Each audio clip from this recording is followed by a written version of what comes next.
Good morning, church. Pastor Adam, South Campus, on day 39 of our fast, which is why I am so dreary. It is not true.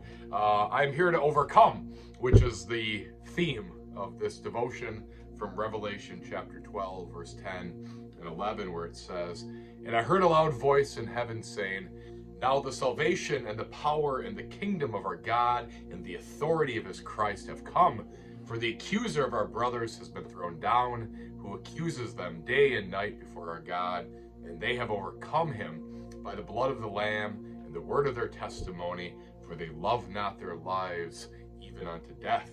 And admittedly, this passage is talking about tribulation saints, but it's applicable to us in these last days. But what struck me is this emphasis on overcome, that for these people, there was no finish line, there was no end. It was just, we're going and we're fighting and we're going to overcome until Christ returns. And we're drawing near to the end of this fast, and there's going to be this whisper to stop now, you can give up now, it's no big deal, you can be done with the fasting and the reading and the praying and the sharing.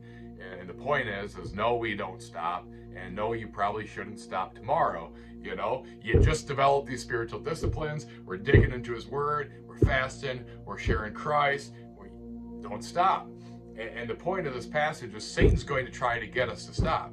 He's the accuser, he's the liar, he's the tempter, he's the deceiver, and he will try any tactic to get us to stop the progress that we've made towards Christ and in advancing his kingdom. He'll use pride. Oh, I've done so well, and I've done all of this, and I've done all of that. Or he'll use shame, and you'll say, shame on you. You haven't done a great job. You barely began fasting. You might as well just hang up the towel and give it up. And everything in between, maybe just the sin, or maybe just the materialism, you know, the physical stuff. You just want to put the Facebook app back on your phone, or watch the football game, or whatever the thing that you've been fasting on your pursuit and your mission towards God, just go back to it.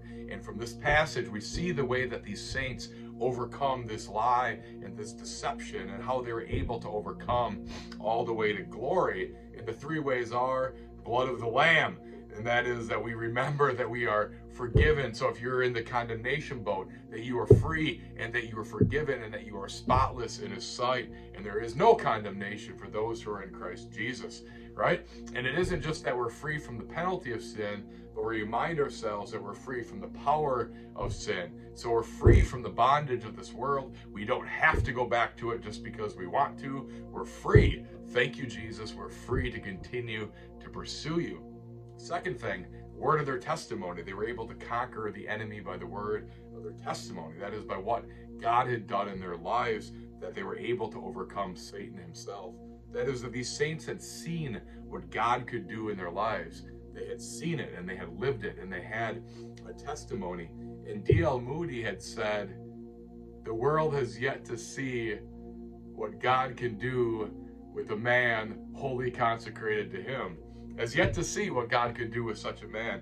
And I hope and I pray that in some way that's been you this last 40 days, that you're beginning to see a glimmer of what God can do in your life when we actually pursue him and seek him and share his word. That maybe you're loving this, loving seeing a miracle, or loving those closeness and that intimacy with his Holy Spirit, loving being his word. And so you overcome the lies of Satan saying, just stop now. You overcome it with that testimony that you have. The third thing, it says they did not love their lives even unto death, or a better translation would be as to shrink from death. That is, there's no fear of death. There's no fear of anything in this world, because Christ conquers the fear. In another place, Paul is talking, and he's like, for me to live is Christ and to die is gain, and I want to die and be with the Lord, and I know it's good for me to be here. The point is that Paul didn't have this feeling like, you know, I just want to live as much of this life as I can, you know, and I'm going to enjoy it all here, and then when I get to heaven, I can enjoy it all there too. That wasn't his attitude. His attitude is like, to live here is Christ, and I'm going to get as much as Christ here as I can, and I'm going to share as much of Christ here in the joy that I have in him, and I'm going to share it with as many people, so as many people can enter into the joy of God with me. And then when I die, I'm going to be with my Jesus in glory forever. And with that lion's heart, that death and sickness or financial loss or anything, that there's nothing that can hinder my joy in Jesus. He was able to conquer. And I want that to be our hearts, to finish the fast strong, but to keep it going in our pursuit of God, in our going throughout the year. Like, I want that lion's heart that isn't afraid of anything in this world.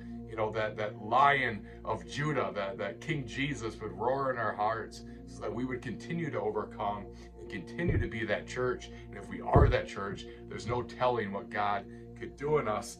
God of heaven, make us these people, I pray. Make us these people, God of heaven, that we would be a church that's wholly consecrated to you, that we do not give up, that we do not, throw away the progress or stop advancing your kingdom, but we, like Paul, we just go. We, like these tribulation saints, we overcome by the blood of the Lamb and by the word of our testimony. Father, we pray that you would make us this church, a glorious church, to bring glory to your name. In Jesus' name, amen.